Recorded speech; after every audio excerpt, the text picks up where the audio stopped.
The Nigerian army has temporarily suspended statutory and voluntary retirements for selected categories of officers following the nationwide security emergency declared by President Bola Tinubu. The move comes after over 600 mass abduction cases were recorded in November alone, including the kidnapping of more than 300 students in Niger State, 38 worshippers in Kwara and 25 students in Kebbi, prompting the president to order expanded recruitment and large-scale deployments. In an internal memo dated December 3 and signed by Maj Gen E.I. Okoro on behalf of the Chief of Army Staff, the Army said the freeze is meant to retain manpower, experience and operational capacity as the armed forces expand under the Harmonized Terms and Conditions of Service Officers 2024, which allows service extensions in the interest of the military. The suspension applies to officers who have failed promotion exams or conversion boards 3 times, reached age ceilings, been passed over for promotion 3 times or completed 35 years of service, though those not interested in extending can still proceed with normal retirement. Officers who opt for extension will not be eligible for further promotions, career courses, sponsorships or extra regimental appointments, and commanders have been directed to manage morale and disseminate the policy, which will be reviewed as security improves. Dangote Group Chairman, Aliko Dangote, has urged wealthy Nigerians to divert money spent on luxury items like Rolls-Royce cars and private jets into building industries that create jobs and drive economic growth. Speaking after a meeting with President Bola Tinubu at the presidential villa, he lamented a culture of conspicuous consumption and recalled that, in earlier years, even presidents used modest official cars, which discouraged elites from outspending the state on luxury. He said anyone who can afford a Rolls-Royce should instead establish factories in their communities or anywhere in Nigeria where investment is needed, arguing that many of the private jets crowding local airports could have been productive industrial assets. Dangote stressed that Nigeria's development hinges on strong local investment in manufacturing and agriculture, backed by a solid banking system, and warned that rapid population growth of about 8.7 million babies every year demands massive expansion in power, infrastructure and basic services. He framed tax payment as both a civic duty and a partnership with government, noting that the state is effectively the #1 shareholder in every company and that tax revenues are vital for schools, hospitals and other public services. As the Senate begins screening President Bola Tinubu's 65 ambassadorial nominees, at least 5 candidates are drawing intense scrutiny over past corruption probes, audit reports and inflammatory public statements, raising questions about their suitability to represent Nigeria abroad. Opposition parties, civil society groups and critics accuse the president of using key diplomatic postings to reward loyalists and controversial figures, particularly faulting the inclusion of former INEC chairman Mahmood Yakubu and several politically exposed nominees. Among those flagged is ex-National Intelligence Agency Director General Ayodele Oke, who was previously linked to the 2017 Ikoyi cash haul and faced money laundering charges over $43 million, £27,800 and N23.8M recovered from a Lagos apartment, as well as a withdrawn EFCC case over $289 million allegedly taken from NNPC accounts for covert operations. Another is retired Vice Admiral Ibak Ibas, former sole administrator of Rivers State, who is the subject of petitions to the ICPC and Planned Rivers Assembly probes over alleged mismanagement of about N283BN in federal allocations during 6 months of emergency rule, allegations he insists lawmakers have no power to investigate. Former Abia Governor Okezie Ikpeazu is also on the list, despite a KPMG forensic audit commissioned by Governor Alex Otti alleging that N1.9TN was mismanaged through phantom projects, unexplained loans, missing internally generated revenue and payments without proper documentation, a report already forwarded to the EFCC. The 9th Pan-African Congress opens this Monday in Lomé for 4 days of debates, bringing together political leaders, scholars, activists, and members of the diaspora from across the continent. The goal is bold: rethink Pan-Africanism in the face of 21st-century challenges. Since its first gathering in 1900 in London, the Pan-African Congress has been an intellectual and political engine against racism and colonial domination. Icons like W.E.B. Du Bois, Kwame Nkrumah, and Jomo Kenyatta helped shape ideals of independence, unity, and dignity that influenced the course of modern African history. In Lomé, discussions will focus on Africa's place in global governance. Participants will examine the push for a permanent African seat on the United Nations Security Council, stronger representation in international financial institutions, and reforms to multilateral rules widely viewed as unfair to African economies. The movement's history shows deep internal tensions. From 1900 to 1945, the early congresses were driven mainly by the American and Caribbean diaspora.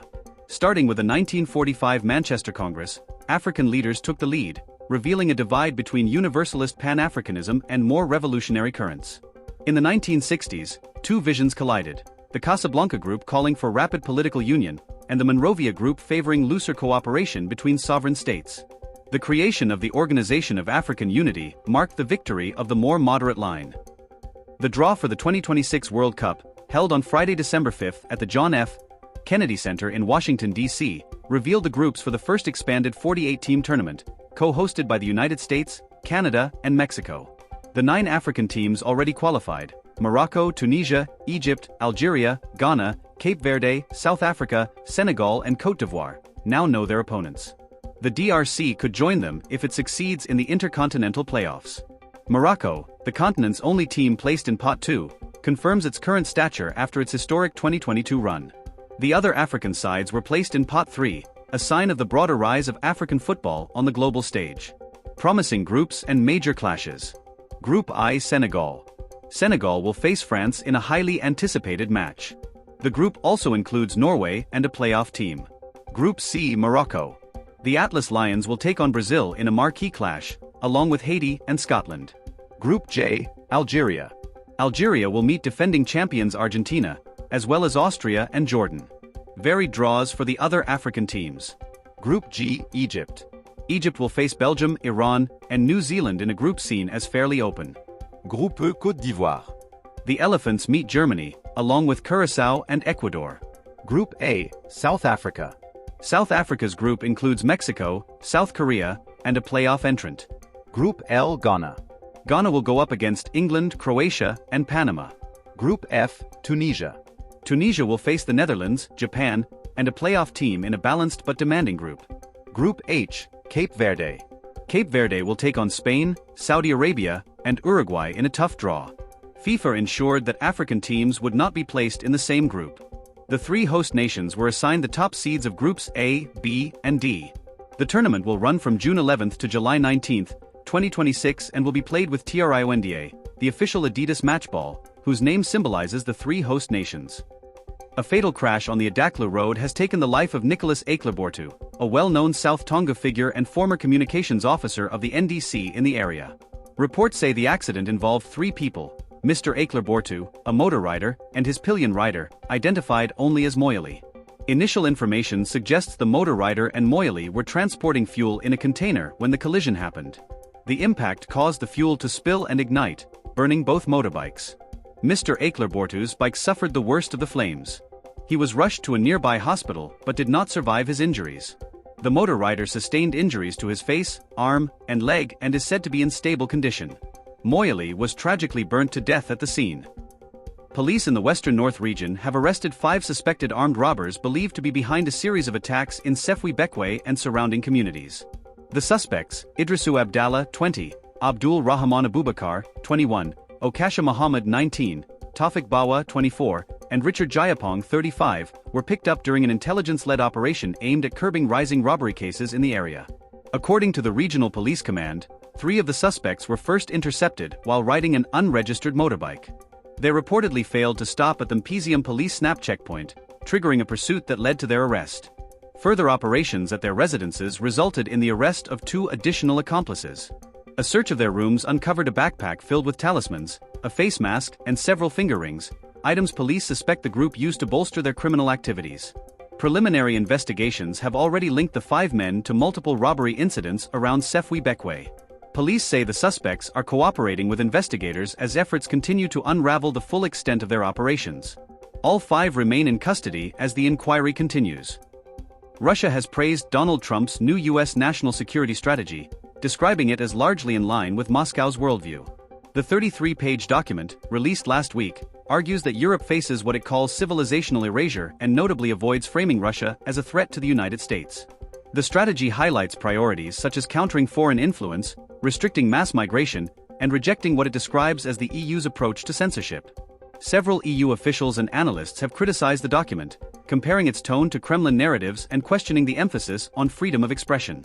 Kremlin spokesperson Dmitry Peskov told Russia's state news agency TASS that the adjustments in the strategy were largely consistent with Russia's perspective.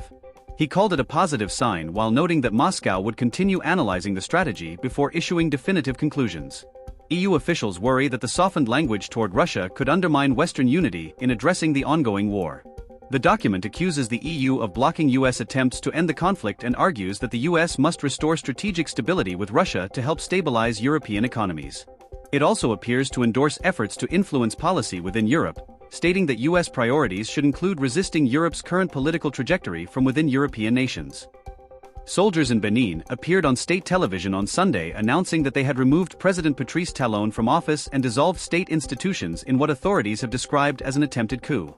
Identifying themselves as the Military Committee for Refoundation and reportedly led by Lieutenant Colonel Pascal Tigri, the group said it was suspending the constitution, shutting borders and halting political party activities, citing dissatisfaction with Talon's management of the country. The move followed an early morning attack on Talon's residence in Porto Novo and a brief takeover of the national broadcaster, after which TV and radio signals were cut. Benin's government later said Talon was safe, stressing that only a small faction was involved and that troops loyal to the president were regaining control of key sites in Cotonou and Porto Novo, with officials calling the incident a foiled coup attempt. The turmoil comes months before an April 2026 presidential election meant to mark the end of Talon's decade in power, raising fresh concerns about democratic stability in a region already shaken by multiple military takeovers. A nightclub fire in the popular Indian resort region of Goa has killed at least 25 people, including 4 tourists, officials said. The blaze is suspected to have broken out after a cylinder exploded in the kitchen area of the club in Arpur village around midnight on Saturday local time, CNN affiliate News 18 reported. 14 of the victims are believed to have been staff, and the nationalities of the tourists are not yet confirmed, police told the English-language Indian news channel. 7 people are being treated for injuries, including 1 person with 60% burns, it added. Goa, a small state on India's west coast known for its beaches and Portuguese heritage, attracts hundreds of thousands of foreign tourists and millions of domestic tourists every year. Today is a very painful day for all of us in Goa, the state's chief minister Pramod Sawant said Sunday morning in a post on X. Videos on social media showed fire trucks and ambulances lining up to help the injured. Goa's health minister Vishwajit Rain said on X that the injured were taken to Goa Medical College and Hospital, and are receiving the best possible medical care, with teams working through the night. Some of the victims succumbed to burn injuries and others died due to suffocation, News 18 reported. A general view shows the burned nightclub following a fire that broke out last midnight in Goa on December 7, 2025. In this moment of profound grief, we stand firmly with the affected families, assuring them of our unwavering support in every possible way, Rain added.